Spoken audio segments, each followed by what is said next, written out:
अक्सर लोग पूछते हैं कि असली योद्धा कौन है। जवाब सीधा है, योद्धा की पहली और सबसे मजबूत पहचान तो वही भारतीय सेना की वर्दी और वो हाथ में थामी हुई बंदूक है जिससे हमारे देश की सरहदें सुरक्षित हैं। आज अनसंग वॉरियर्स ऑफ उत्तराखंड के पहले एपिसोड में हमारे गेस्ट होंगे कर्नल भास्कर भारती जी, जिन्होंने बिना किसी फौजी बैकग्राउंड के अपनी मेहनत से उस मुकाम को हासिल किया और सियाचिन से लेकर असम के मोर्चों तक देश का मान बढ़ाया। लेकिन आज की ये बातचीत सिर्फ उस वर्दी तक सीमित नहीं है। आज हम ये जानेंगे कि जब वो बंदूक हाथ में नहीं होती तब भी वह एक योद्धा के अंदर का जज्बा कैसे जिंदा रहता है, कैसे एक फौजी सरहद पर लड़ता है और कैसे उनकी जीवन संगिनी ने असम में मिलिटेंट्स के साए और धमकियों के बीच अपनी पढ़ाई और अपनी कला को बनाए रखा। रिटायरमेंट के बाद कर्नल साहब ने कैसे अपने एक्टिंग कैरियर को आगे बढ़ाया, न्यूज़पेपर के लिए आर्टिकल्स लिखे, काफ़ी प्लेस करे और साथ ही साथ अपनी वाइफ मिसेस प्रतिमा भारती जी को भी एक्टिंग लाइन में लाए और उनकी वाइफ ने भी काफ़ी फिल्मों में एज एन एक्ट्रेस काम किया। बड़े बड़े एक्टर्स, कॉमेडियंस जैसे सुदेश लहरी जी के साथ भी उन्होंने काम किया। ये दिखाता है कि एक योद्धा सिर्फ लड़ना नहीं बल्कि साथ निभाना और सपने को सींचना भी जानता है।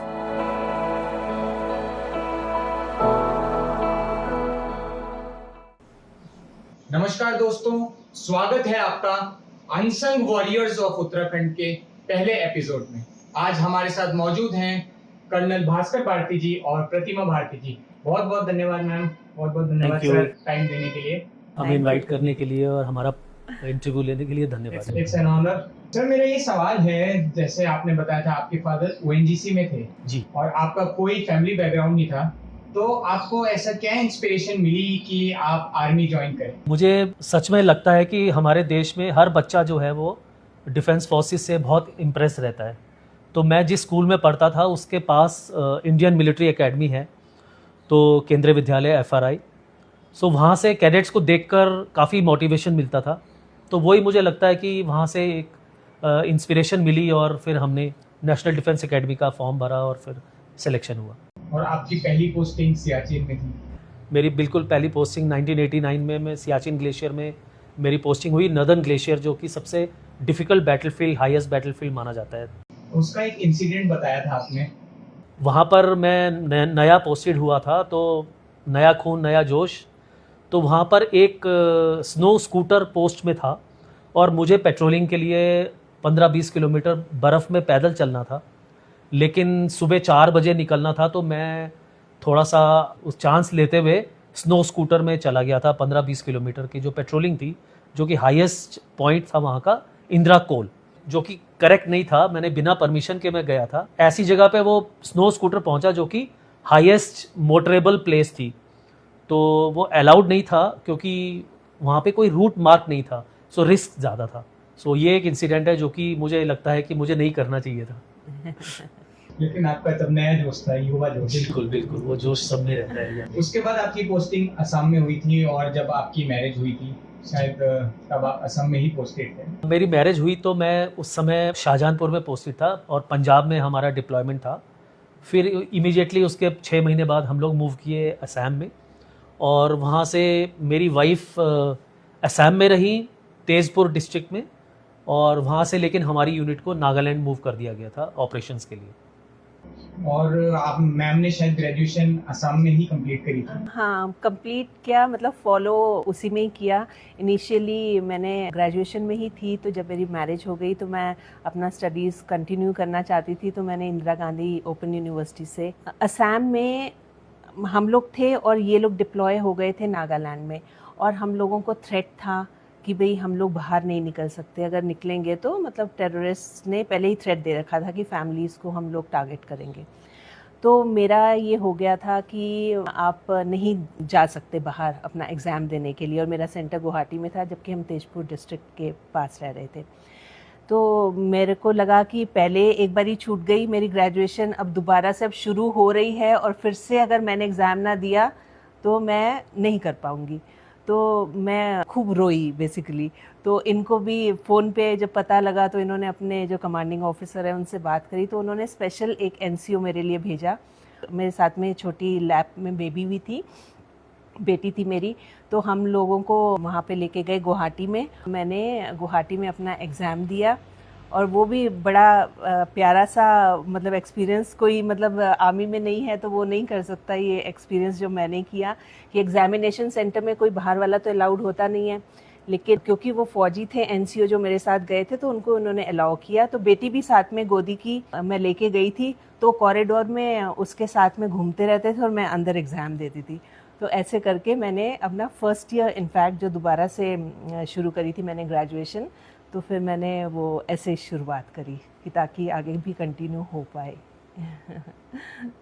सो जैसे आपने बताया था और मैम ने बताया था कि जब आप नागालैंड डिप्लॉय हुए थे और मैम असम में थी तो थ्रेट्स थे वहाँ पर, तो आप जब वहाँ पर ड्यूटी पे थे कहीं ना कहीं आपको भी ऐसे डर लगता होगा, लेकिन फिर भी आपने मैम को प्रेरित किया और मैम को सपोर्ट किया। नॉर्थ ईस्ट में उस समय हम लोग 92, 93, 94 में थे, तो उस समय सिचुएशन काफ़ी ख़राब थी, इंटरनल सिक्योरिटी जो थी। सो नागालैंड में भी जो मिलिटेंट ग्रुप्स थे उनके साथ हम स्पेशल ऑपरेशंस के लिए गए थे, और जो असम में थे वहाँ पे भी मिलिटेंट ग्रुप्स थे जो कि टारगेट करते थे डिफेंस फोर्सेस की फैमिलीज़ को।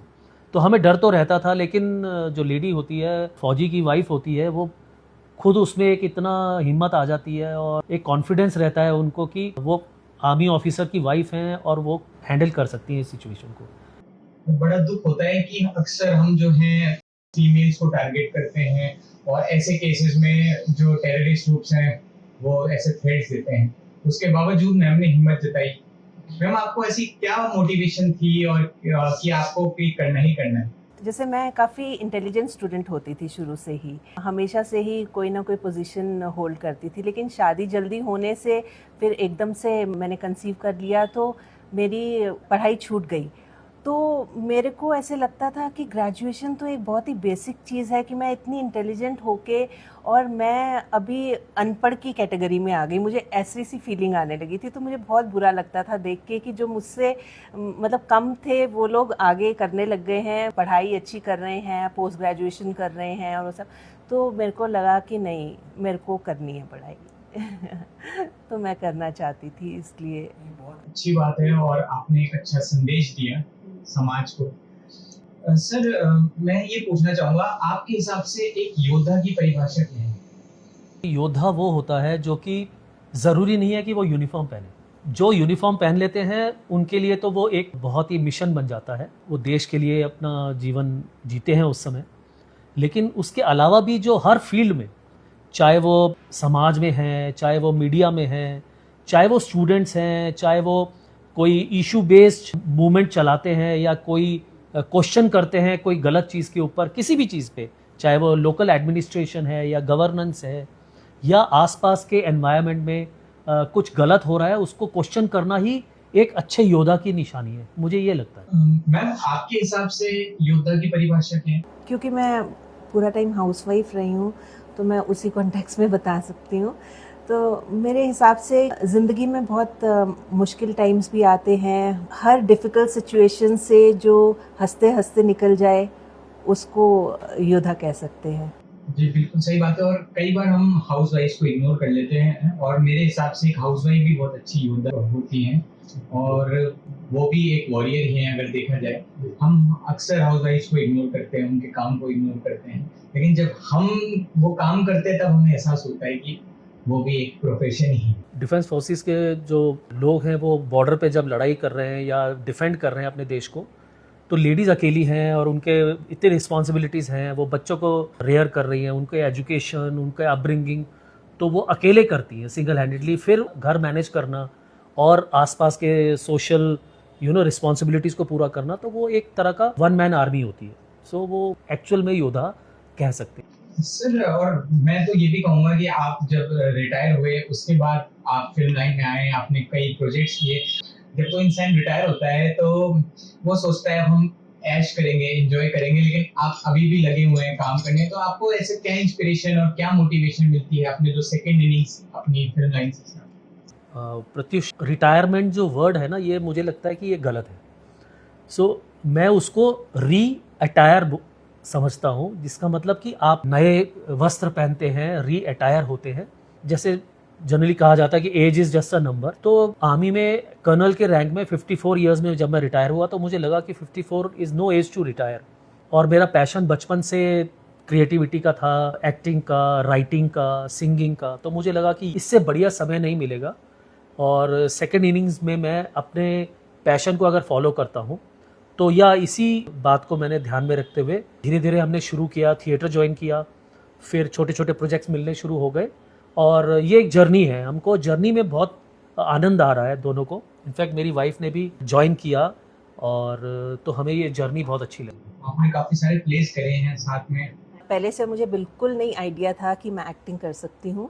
जब इन्होंने स्टार्ट किया तो मुझे भी लगा कि मैं भी क्यों ना ट्राई करूँ। तो मैंने जो हमारे यहाँ जब प्रैक्टिस होती थी तो मैंने बोला कि मुझे भी एक छोटा सा रोल देना कि मैं ट्राई करना चाहती हूँ कि मैं कर सकती हूँ या नहीं कर सकती हूँ। तो फिर जब वो रोल आया तो वो काफ़ी बड़ा था तो मैं एकदम घबरा गई कि मैंने तो कभी किया नहीं है तो फिर होगा कि नहीं, इतनी बड़ी रिस्पॉन्सिबिलिटी, मतलब ये लोग समझ रहे हैं मैं कर लूँगी या कुछ। तो उन्होंने कहा कि नहीं कोई बात नहीं, आप ट्राई करो, हम देखेंगे, नहीं होगा तो हमारे पास टाइम है तो चेंज कर देंगे। तो फिर मुझे थोड़ा कॉन्फिडेंस आ गया कि ठीक है। तो फिर जब मैंने वो प्ले किया, गिरीश कर्नाड का फर्स्ट प्ले मेरा वो था, गिरीश कर्नाड का शादी का एल्बम। तो उसमें मेन वो ही मुझे मिला था कैरेक्टर। 2+ आवर्स का वो प्ले था और 9 में से 7 सीन्स में मैं स्टेज पे थी। तो मेरे को बिल्कुल भी ना घबराहट हुई, कुछ नयापन सा लगा, कुछ नहीं, मतलब जैसे I belong to that place only, मुझे वो वाली और डायलॉग्स भी याद रहे। तो उस परफॉर्मेंस के बाद में मुझे ये लगा कि हाँ मैं ये कर सकती हूँ। तो उसके बाद में फिर मेरी परफॉर्मेंस देख के फिर जब भी प्ले हो रहा था तो वो मुझे दे देते थे कोई ना कोई कैरेक्टर। तो बेसिकली मेन कैरेक्टर्स ही किए हैं। तो आई एम हैप्पी कि मैंने डिस्कवर किया कि वो चांस मैंने छोड़ा नहीं, कि अपने आप से मांगने के लिए झिझकी नहीं कि चलो मुझे भी एक रोल दे दो कहने में। तो वो एक स्टेप लिया तो उस डायरेक्शन में अच्छा एक्सपीरियंस हो रहा है मुझे। और आप बहुत खुशकिस्मत हैं, आपको गाइड करने वाले मल्टी टैलेंटेड जीवन साथी मिले। बिल्कुल बिल्कुल, क्योंकि उन्होंने तो, उनका तो पैशन था तो उन्होंने उस फील्ड में इतनी रिसर्च करी हुई थी और अपने लिए गए थे मुंबई वगैरह भी। तो जो कुछ मुझे पूछना होता था, जब मेरे फर्स्ट मूवी के लिए कहा गया कि अपनी प्रोफाइल भेजो तो मुझे तो पता नहीं था कि प्रोफाइल क्या, तो इन्होंने ही करा। जब ऑडिशंस बनाने होते हैं तो ये ही मेरा ऑडिशन बनाते हैं।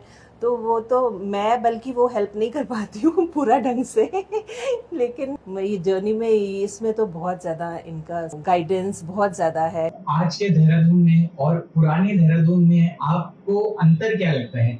जैसे हम देख रहे हैं आजकल की जो सड़कें हैं, आजकल का जो पॉल्यूशन यहाँ पर देहरादून में हो गया है, इस बार विंटर्स में AQI 350 हो गया था, और जो ये बढ़ता हुआ ट्रैफिक है, इस पर आप लोग क्या फील करें? पुराना देहरादून जो याद आता है ना तो वो बहुत ही नॉस्टैल्जिक लगता है और ऐसा लगता है कि एक बहुत कीमती चीज़ ना हमसे चली गई है। तो जब हम स्कूल में पढ़ते थे, जब हम साइकिलों में चक्राता रोड, घंटाघर और राजपुर रोड की तरफ जाते थे, जैसे आप पॉल्यूशन की बात कर रहे थे, उस समय हवा इतनी साफ़ थी, इतना एनवायरनमेंट क्लीन था, पॉपुलेशन कम थी, कंस्ट्रक्शन कम था। तो वो सारी चीज़ें हम मिस करते हैं। डेवलपमेंट अपनी जगह ज़रूरी है, लेकिन डेवलपमेंट के साथ साथ हमको एनवायरनमेंट और बाकी चीज़ों का भी हमको ख्याल रखना चाहिए, सो दैट हमारा जो धरोहर है, क्योंकि Dehradun was known for beautiful weather, good people, educated people, वो सारी चीज़ें जो हैं अब वो थोड़ी कम होती जा रही हैं। देहरादून को रिटायरमेंट सिटी बोला जाता है। देहरादून को रिटायरमेंट सिटी है और आप जैसे आप सब जानते हैं कि देहरादून में सारे टॉप नेशनल इंस्टीट्यूट्स हैं यहाँ पर, चाहे वो सर्वे ऑफ इंडिया है, चाहे वो इंडियन इंस्टीट्यूट ऑफ पेट्रोलियम है, फॉरेस्ट रिसर्च इंस्टीट्यूट है, इंडियन मिलिट्री एकेडमी है, ये सारे इतने बड़े बड़े IAS एकेडमी आप सोचिए मसूरी में है। सो ये वर्ल्ड लेवल के इंस्टीट्यूट्स हमारे देहरादून में क्यों थे? क्योंकि Dehradun was known for such environment, good weather. तो ये सारी चीज़ें जो हैं हम मिस करते हैं। मैं तो सबसे ज़्यादा मिस करती हूँ वो नहरें जो हर रोड पे कहीं ना कहीं से, कैनाल्स, ईस्ट कैनाल रोड पे कैनाल से यहाँ बलूपुर चौक के पास में, तो रोज़ शाम को निकलना है तो अपना चप्पल उतार के उसमें पैर डाल के बैठ जाना। बिल्कुल, बिल्कुल। वो सब चीज़ परेड ग्राउंड के पास में वो यूक्लिप्टस रोड, वहाँ से जब निकलते थे इतने यूकलिप्टस के पेड़, वो इतनी अच्छी खुशबू यूकलिप्टस की पूरी। तो अभी तो वहाँ जाओ तो सिर्फ पॉल्यूशन, तो ट्रैफिक जैम, उस एरिया में यूकलिप्टस की खुशबू तो कहीं है ही नहीं। और वो इतनी अच्छी लगती थी कि उधर की साइड से जब हम निकलते थे तो वो वाली खुशबू। और तो ये 2 चीज़ें तो मैं सच में बहुत मिस करती हूँ देहरादून की। बिल्कुल सही बोला आपने। देहरादून तो कैनाल्स के लिए जाना जाता था, चाहे आपका बल्लूपुर हो, कैनाल रोड हो गया। और बड़ा दुख होता है, मैं जैसे सर ने बोला कि इन्वायरमेंट को भी कंसीडर करना चाहिए था। ठीक है, अब हम बोल सकते हैं कि जो डेफिनेशन चाहे वो गवर्नमेंट देते हैं, कुछ लोग देते हैं, कुछ इंस्टीट्यूट देखते हैं कि डेवलपिंग देहरादून, बट मुझे लगता है कि ये डेवलपिंग देहरादून से अच्छा अपना पुराना ओल्ड देहरादून बेटर। डेवलपमेंट, जो सस्टेनेबल डेवलपमेंट बहुत ज़रूरी है, ये हमें समझना पड़ेगा। हम सिर्फ प्रगति की राह पे नहीं चलना चाहिए, हम अपने जो नेक्स्ट जनरेशन है उनको धरोहर के रूप में छोड़ के जाना है हमको। और अगर हम उनको खराब, उस एनवायरनमेंट को खराब करके जाएंगे तो वो हमारी बहुत बड़ी कमी रहेगी। जैसे मैम अभी कुछ महीने पहले एक आर्टिकल आया था जो बहुत सारे लोगों ने यहाँ पे शेयर किया था। यहाँ इन्वायरमेंटलिस्ट अनूप नौटियाल जी, उन्होंने भी शेयर किया था कि Dehradun top 10 unsafest city for women में आ गया था। तो उस पर आपका क्या कहना है? अभी मतलब मेरा पर्सनल एक्सपीरियंस ऐसे में कुछ नहीं है, लेकिन जो हम न्यूज़ सुनते हैं, इतनी ज़्यादा यहाँ पे मर्डर्स और बच्चों की आपस में ड्रग्स की वजह से लड़ाई, एक्सीडेंट्स, इतना सब कुछ हो रहा है, तो दिल तो बहुत घबराता है ये सोच के कि भाई हाँ अभी सेफ नहीं रहा। पहले तो हम लोग लगता ही नहीं था कि अपना घर सा लगता था, अभी ये घर होके भी ऐसे लगता है कि बाहर स्टूडेंट्स जैसे आते हैं, वो एज ही ऐसी है। और पता नहीं आजकल शायद टॉलरेंस पावर कम है, तो वो ड्रग्स के उसमें जा रहे हैं यहाँ पे। मतलब काफ़ी अनसेफ लगता है, स्पेशली अपना तो छोड़ो तो अपने बच्चों के लिए ऐसे सोच के लगता है कि क्या ये सेफ सिटी रह गई है। बड़ा दुख होता है कि मैं भी अक्सर ऐसे मुद्दे उठाता रहता हूँ सोशल मीडिया के माध्यम से, और उसमें लोग कमेंट करते हैं और ये बोलते हैं कि नहीं ऐसा कुछ नहीं हो रहा है, यहाँ तो लोगों ने हाथ में पट्टी बांध दी है। और ये चीज इग्नोर करना, नहीं ऐसा नहीं है, क्योंकि हम लोग भी जैसे मैं बोल रही हूँ, हम अपना वॉक भी कर रहे होते हैं, तो ऐसे बच्चे जो स्टूडेंट्स हैं कि पता नहीं बड़ी रोड देख के या क्या इतना रैश ड्राइविंग, इतनी तेज़ चलाते हैं। और हम लोग हमेशा उनको हाथ दे के ज़रूर उनकी स्पीड कम कराने की कोशिश करते हैं कि रुको, चाहे वो आगे से हमें गाली दे के निकल जाए। कई बार डर भी लगता है कि आजकल तो इन लोगों में मतलब बिल्कुल पेशेंस है ही नहीं, कहीं अभी चाकू निकाल के हमारे कोई कुछ थ्रेटन कर दें। लेकिन फिर भी हमें ये रिस्पॉन्सिबिलिटी लगती है कि भाई अभी ऐसा ये लोग ड्राइव कर रहे हैं, आगे जाके इनका तो खुद का नुकसान होगा, बाकी एक्सीडेंट से और दूसरा जो चपेट में आएगा। तो इट्स बेटर कि जो हम कर सकते हैं, हम तो सिर्फ हाथ देख के उनकी स्पीड ही स्लो कर सकते हैं कि आप रुकिए। सर जैसे आजकल हम देख रहे हैं वर्ल्ड वाइड जो ये पोलराइजेशन चल रहा है, हम इसे इग्नोर तो नहीं कर सकते, हम चाहे कुछ बोलें, लेकिन ये हम देख रहे हैं कि जो आजकल पोलराइजेशन हो रहा है, इस पर आपका क्या विचार है? आपका दिल भी कहीं ना कहीं दुखता होगा कि एज एन आर्मी ऑफिसर आप इतना देश के लिए आपने 33 इयर्स दिए, लेकिन जो ये पोलराइजेशन हो रहा है, जो आजकल देश का माहौल हो रहा है। एज एन आर्मी ऑफिसर बताना चाहूँगा कि मैं ऑफ लेट ये देख रहा हूँ कि हम में सहनशीलता कम हो गई। आम आदमी जो है उसमें टॉलरेंस जो है वो आपस में कम है। थोड़ा जो हमारा ये देश गांधी का देश कहा जाता था, उसमें डेंट पड़ा है।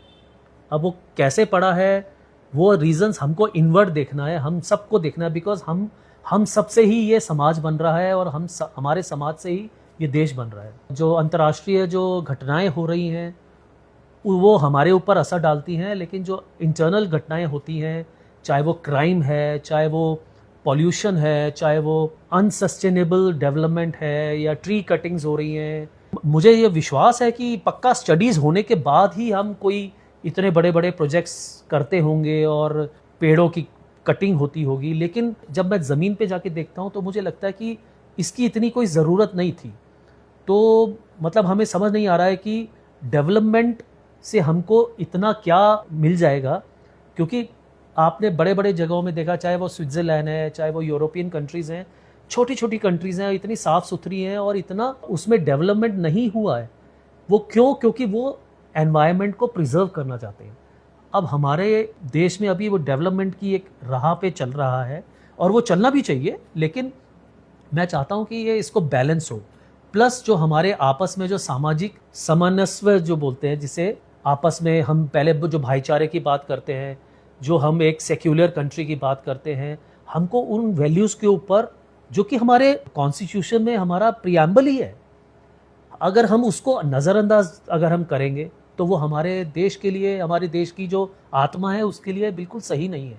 हम अगर गांधी जी को 2 अक्टूबर के दिन अगर हार पहनाते हैं, लेकिन हमें उस हार पहनाने से हमें इतना नहीं फ़र्क पड़ता, हमको उनकी वैल्यूज़ को फॉलो करना है। तो भारत भी करता है और पूरा देश, पूरा इंटरनेशनल कंट्रीज़ हैं वो भी फॉलो करती हैं, बिकॉज अहिंसा और जो सत्य की राह है ये एक यूनिवर्सल ट्रूथ है।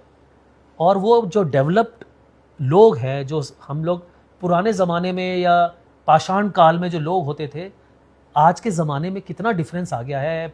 और जो हमारी जो जनरेशन्स है वो इम्प्रूव हुई हैं, एजुकेशन आई है और बेहतर बनी है। तो उसकी बेहतरी को दिखाने के लिए हमको उन वैल्यूज़ को अपहोल्ड करना पड़ेगा, उनको संभाल के रखना पड़ेगा। बड़ा दुख होता है कि जो हमारे देश के फ्रीडम फाइटर्स थे, जिन्होंने पूरी जी जान लगाया हमारे देश को आज़ाद करने में, वो आज देखते होंगे कि हम क्षेत्रवाद के लिए लड़ रहे हैं, जातिवाद के लिए लड़ रहे हैं, धर्म के नाम पर लड़ रहे हैं। कहीं ना कहीं उनकी आत्माएं भी रोती हैं। जो आप बोल रहे हैं उससे हमें भी बहुत तकलीफ़ होती है। एक बार तो ऐसा लगता है कि हमें अपने दुश्मनों की ज़रूरत ही नहीं है, चाहे वो हमारे बॉर्डर्स के बाहर के दुश्मन हैं, चाहे वो हमारे अंदर के जो इंटरनल सिक्योरिटी जिनके कारण चौकस होती है, हमें उनकी ज़रूरत नहीं है। अगर हम ये सारी चीज़ें जो हमें डिवाइड करता है, ठीक है, जातिवाद, क्षेत्रवाद, धर्म, ये सारी चीज़ें हमको डिवाइड करती हैं, तो हमें इन सब चीज़ों से ऊपर उठकर एक भारतीय, हम आपस में ये जानना चाहते हैं कि हम अपने को एक पर्टिकुलर स्टेट का या हम एक पर्टिकुलर जाति का क्यों समझते हैं, हम भारतीय क्यों नहीं समझते हैं, हम अपने को इंडियन क्यों नहीं समझते हैं। वो एक बहुत ज़रूरी बात है जो कि हमको याद रखनी चाहिए। एक आखिरी सवाल है, आप पुराने देहरादून और अब के देहरादून में, पुराने उत्तराखंड अब के उत्तराखंड में 5 चीजें अच्छी और 5 चीजें बुरी, आप क्या बोलना चाहेंगे? कुछ तो अच्छा हुआ होगा, ऐसा तो नहीं है, और कुछ बुरा भी हुआ होगा जो आपको लगता है, तो 5 चीजें आप दोनों से मैं जानना चाहूँगा। सबसे पहले मैं अच्छी चीज़ों से शुरुआत करता हूँ।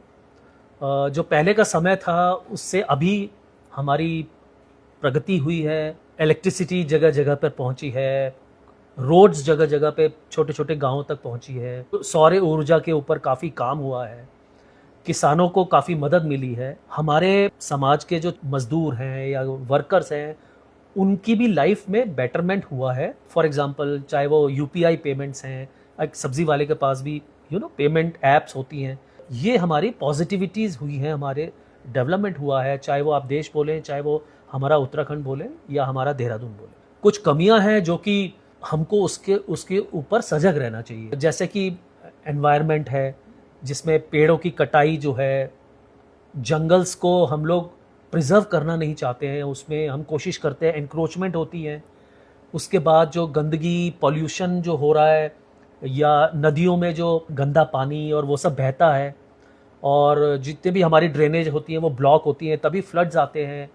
फिर जो ये डेवलपमेंट के नाम पे जैसे रोड्स बन रही हैं, मुझे लगता है 2 लेन रोड भी ओके है अगर आप उसको एनवायरनमेंट को सस्टेन कर रहे हो। 4 लेन की ज़रूरत नहीं है, क्योंकि जब आप उतने बड़े लेवल पे जब ड्रिलिंग्स और वो पूरे पहाड़ हिलते हैं, बिकॉज हिमालय जो है वो हमारा बहुत यंग पहाड़ है और वो टेक्टोनिक प्लेट पे बैठे हुए हैं, तो हमारे लिए बहुत खतरनाक एरिया है, स्पेशली उत्तराखंड का। तो जैसे आपने जोशीमठ का देखा और बाकी भी जो हमारे आपदाएं आती हैं वो हमें नुकसान पहुंचाती है, और वो हमारे हाथ पे हैं, उसको हम प्रिजर्व करें, अपने एनवायरनमेंट को प्रिजर्व करें। तो ये कुछ कमियां हैं जो कि हमको इम्प्रूव करनी चाहिए। बिल्कुल, हम जैसे देख रहे हैं हिमाचल में 90% डिग्री के उसमें उन्होंने पहाड़ काटे हैं, जितना हमें सुनने को मिला, और आज इतनी लैंडस्लाइड्स वहाँ पर हो रही।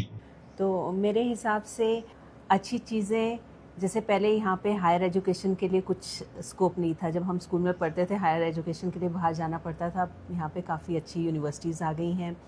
बीइंग अ हाउस वाइफ मैं वही बोलूँगी, कैपिटल बन गया है तो यहाँ पे सब चीज़ इजीली अवेलेबल है, कनेक्टिविटी तो अच्छी हुई है। इसको मैं पॉजिटिव भी लूँगी, नेगेटिव भी, क्योंकि इतनी ज़्यादा रिक्वायरमेंट भी नहीं थी कि जितना वो पेड़ों को काट के वो सब किया गया है कि भाई रोड्स बनाई गई हैं वो सब।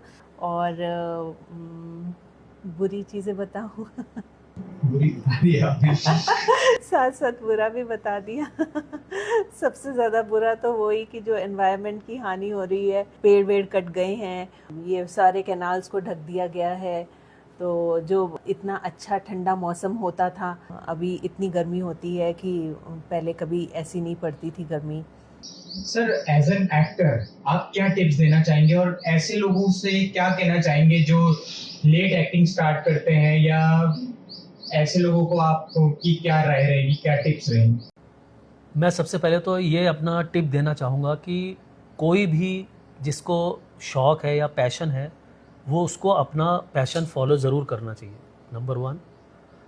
दूसरी मैं टिप ये देना चाहूँगा कि एक्टिंग जो है वो खाली ग्लैमर नहीं है, उसमें आपको उसके बारे में पूरे एक्टिंग की पूरे जितने भी फेसेट्स हैं, उसके जो अलग अलग तरीके हैं, उसके क्राफ्ट है, उसके मॉड्यूलेशन के बारे में या स्क्रीन एक्टिंग के बारे में या थिएटर के बारे में, ये सब के बारे में जानना बहुत ज़रूरी है। प्लस आपकी जो अवेयरनेस होती है या जनरल अवेयरनेस है, नॉलेज है, तजुर्बा है, एक्सपीरियंस लाइफ का, वो बहुत मैटर करता है। अगर आपको कोई किरदार या कोई डायलॉग दिया जाता है या कोई सीन दिया जाता है तो आप उसको बहुत अच्छी तरीके से अपनी तरह मतलब अपना उसमें कुछ ऐड कर सकते हो, क्योंकि वो आपका तजुर्बा या आपकी एक्सपीरियंस से बहुत फ़र्क पड़ता है। तो मुझे ये लगता है कि जिसको भी फिल्म एक्टिंग में जाना है उसमें एज कोई मैटर नहीं करती है, किसी भी एज में आप जा सकते हो, लेकिन उसके बारे में पूरा जानकारी लेने के बाद, उसके बारे में क्राफ्ट के बारे में जानने के बाद, उसमें अगर आप अंदर जाते हैं तो आपको आसानी होती है।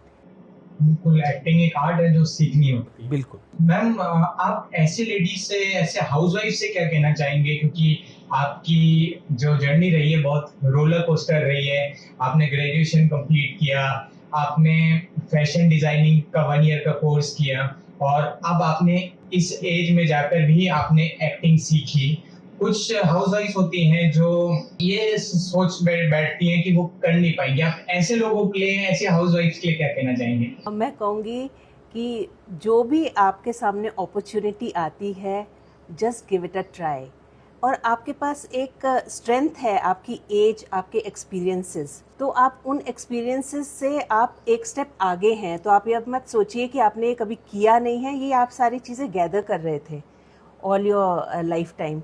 तो आप वो कॉन्फिडेंस रखिए कि आप सबसे एक कदम आगे हैं और आप कर सकते हैं। कुछ भी अपॉर्चुनिटी आती है तो आप एक बार ही ज़रूर उसे ट्राई कीजिए। बिल्कुल कोई फेलियर से घबराने की ज़रूरत नहीं है। कॉन्फिडेंस रखिए अपने पे। अब आपको टाइम मिला है अपने आप को एक्सप्लोर करने का, अपने आप को री इन्वेंट करने का, कि जो आपको पता ही नहीं था आपके अंदर टैलेंट्स हैं। तो अब आप फ्री हो, आप खुले मन से अपने आप को मतलब एक्सेप्ट कीजिए जैसे आप हैं। एक्सेप्टेंस से ही आपके फ्लॉज, आपकी स्ट्रेंथ्स सामने आएंगी, तो आप उन पे वर्क कर सकते हो। तो कि ये सोच के कि नहीं कर पाऊंगी तो मैं स्टेप ही नहीं आगे बढ़ाऊँ, वो नहीं, चलो करके देखते हैं वाला एटीट्यूड अगर रखें, चलो ट्राई करते हैं, सिर्फ इतना ही एक एटीट्यूड रखें तो ये फर्स्ट स्टेप होगा, फिर आगे आपको रास्ता दिखता जाएगा। ये बिल्कुल सही बात बोली, जो आपने री इन्वेंट की बात बोली वो बहुत सही बोली है। सर जैसे उत्तराखंड के कुछ मुद्दे हैं जो काफ़ी रीजनल पार्टीज भी उठा रहे हैं, आम जनता भी उठा रही है आजकल, जैसे भू कानून, मूल निवास। भू कानून बीजेपी द्वारा, हमारे मुख्यमंत्री जी द्वारा जो है ये लागू कर दिया गया था। अब उस पे ये डिबेट हो सकती है वो कितना सही है या नहीं है, लेकिन आपकी भू कानून और मूल निवास पर क्या ओपिनियन है? मैं एक वेटरन हूँ, इसलिए मैं किसी भी लीनिएज या किसी पॉलिटिकल पार्टी के बारे में मैं कुछ नहीं बोलूँगा। मैं सिर्फ ये बोलना चाहता हूँ कि हमारा उत्तराखंड है, हम उत्तराखंड के वासी हैं। उत्तराखंड फ्लोरिश करे, डेवलप करे। अगर इसमें एडमिनिस्ट्रेशन में या इसकी गवर्नेंस में कुछ कानून जो हैं जो उसकी गवर्नेंस में बेहतरी लाते हैं तो वो अच्छे हैं, और जब कानून बनते हैं तो उसकी नीयत अच्छी होनी चाहिए, और जब नीयत अच्छी होती है तो वो जिस मकसद से वो कानून बनता है तो वो सबके लिए लागू होता है। एक आम आदमी के लिए अगर वो नीचे तक जाता है वो उसका फ़ायदा तो वो कानून हमारे लिए अच्छा है। और जो बाकी आपने बताया कि जो यहाँ का मूल निवासी, जैसे हमें पता है, हम सबको पता है कि जब उत्तर प्रदेश था, हमारा उत्तराखंड नहीं बना था, तब कई मुश्किलात हमारे पहाड़ी इलाकों को और जो दूर दराज के इलाके थे उनमें आती थी, डेवलपमेंट की आती थी प्रॉब्लम, और एजुकेशन की, और कई चीज़ों की इश्यूज़ होते थे। अब वो मूल निवासी का जो मुद्दा है वो एक जायज़ मुद्दा है। हर स्टेट को अपनी कल्चर, अपनी हेरिटेज को प्रिजर्व करना ज़रूरी है, और वो हमको करना चाहिए, वो हमारी शान है। चाहे वो जौनसार बाबर के हों, चाहे वो हमारे इंटीरियर्स में अल्मोड़ा और कुमाऊँ गढ़वाल के जो इंटीरियर्स है, उनकी जो कल्चर है, उनका म्यूज़िक है, उनका जो फोक आर्ट है, उनकी जो क्रिएटिविटी है, उनकी जो समझ है, वो सारी चीज़ें अगर हम उनको धरोहर के तौर पे संभालें तो वो बहुत अच्छा है। लेकिन नीयत अच्छी होनी चाहिए, जैसे मैंने पहले बताया, और इसका फ़ायदा सब तक पहुंचेगा तो ये बहुत अच्छा रहेगा। ये बिल्कुल सही बात बोली। और आज भी पहाड़ की स्थिति कोई ज्यादा बदली नहीं है। आज भी काफी मुश्किल हालात में वहाँ के जो निवासी हैं उन्हें उससे गुजरना पड़ता है, चाहे वो शिक्षा हो गई, चाहे आपकी हेल्थ हो गई, और इसके बिल्कुल हम भी समर्थन में हैं। और मैम सर, मैं आपका बहुत बहुत धन्यवाद करना चाहता हूँ कि आप हमारे इस फर्स्ट एपिसोड में हमारा हिस्सा बने, हमें सपोर्ट किया। जाने से पहले हमारे जो दर्शक हैं उनके लिए आप क्या मैसेज देना चाहेंगे? मैं उत्तराखंड के और बाकी जो भी इस टेलीकास्ट को देखेंगे, मैं उनको यही संदेश देना चाहता हूँ कि किसी भी चीज़ को करने की कोई उम्र नहीं है। अगर आप एक कैरियर आपका छूटा है या रिटायर हुए हैं, या आप कोई अपना पैशन फॉलो करना चाहते हैं, तो आंख बंद करके उसमें कूदिए, उसके बारे में जानकारी हासिल कीजिए, और आप अपने को एक नया व्यक्ति पाएंगे, आप अपने लिए एक नया रास्ता देख पाएंगे। मैं आप लोग से ये कहना चाहूँगी, अगर मैं कर सकती हूँ तो आप भी कर सकते हैं। आप लोग अपने ऊपर कॉन्फिडेंस रखिए, और जो भी काम आप कर रहे हैं पूरी सच्चाई से, ईमानदारी से, लगन से कीजिए। कोई उसमें इल फीलिंग ना लाके अगर आप डेडिकेशन के साथ कुछ भी काम करेंगे सच्चे मन से, तो वो ज़रूर पूरा होगा। जी मैम ने बहुत अच्छी बात बोली यहाँ पर कि जो भी काम आप करें सच्चे मन से करें, ईमानदारी से करें। मैम और सर एक इंस्पिरेशन है सबके लिए कि आपकी सेकंड इनिंग्स आपके लाइफ का एंड नहीं होता है, बल्कि जो आपका एक री अटायर होता है। आप सबका बहुत बहुत धन्यवाद जिन्होंने ये पॉडकास्ट एंड तक देखा। अनसंग वॉरियर्स ऑफ उत्तराखंड का पहला एपिसोड यहाँ समाप्त होता है। हम जल्द ही लौटेंगे सेकंड एपिसोड के साथ, नए गेस्ट के साथ।